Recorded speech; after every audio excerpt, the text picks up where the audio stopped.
Yes right ngo bimeze bite rero byifashe bite turacyarimo kwiga Kiswahili, Igiswahili, English, Icyongereza ndetse na Kinyarwanda, Ikinyarwanda tugenda twirebera rero amagambo agiye atandukanye. Ngo bimeze bite rero channel yo iracyari Hozaho TV. Niba uri mushya rero kuri urubuga rwacu icyo usabwa ni ugukora subscribe, ugakanda like, ugakora na share, ubundi tukigira indimi twibereye iwacu. Ese ngo bimeze bite uyu munsi? Uyu munsi rero twabazaniye ijambo ry'igiswahili ryitwa nyama. Kiswahili nyama. Yes right. Kiswahili basoma nyama. Noneho mu Cyongereza cyangwa se English bakavuga meat. Noneho Kinyarwanda bakavuga inyama.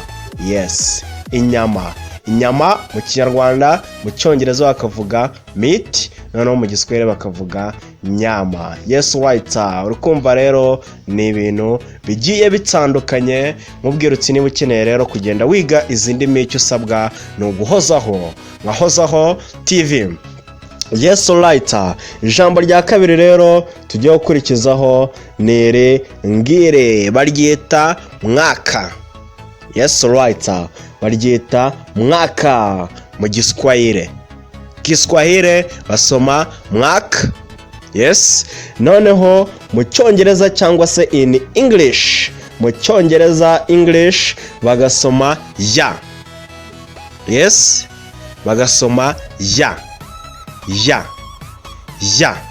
Yes alright. Muri kugenda mubibona yuko byanditseho. Noneho mu Kinyarwanda ni umwaka.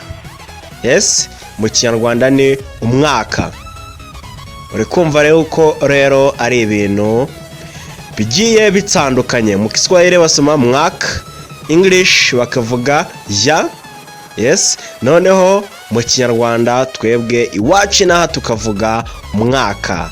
Yes alright. Ngo bimeze bite rero byifashe bite? Iracyari Hozaho TV, twigira indimi, twigira ibintu byinshi bigiye bitandukanye, ariko tugenda twunguka ubumenyi bugiye butandukanye, aho tuzagenda tubona rero interuro zigiye zitandukanye, yaba mu Cyongereza, mu Kiswahili, yaba mu Kinyarwanda, tugenda tubikorera translate kugira ngo tubashe kumvikana neza cyane 5 kwa 5. Ciao ciao.